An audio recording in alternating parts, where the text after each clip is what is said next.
Hello everyone, welcome to my channel. Our today's story is Friendship and Unity. In the scorching savannah, a lion named Leo lay lazily in the shade. His mane, a fairy halo, glistened in the sunlight. Suddenly, a wolf named Wahya appeared, her grey fur blending with grass.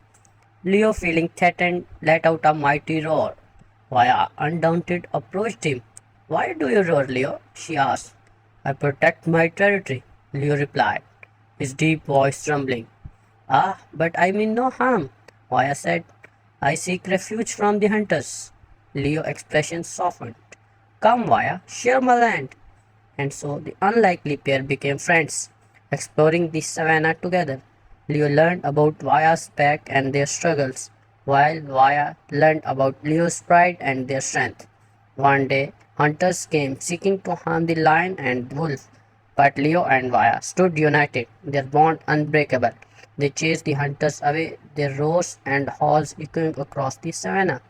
From that day forward, Leo and Vaya roamed the land, a symbol of friendship and unity, providing that even the most unlikely pairs could become the closest of friends. Thanks for watching our videos. Subscribe to our channel for more interesting videos.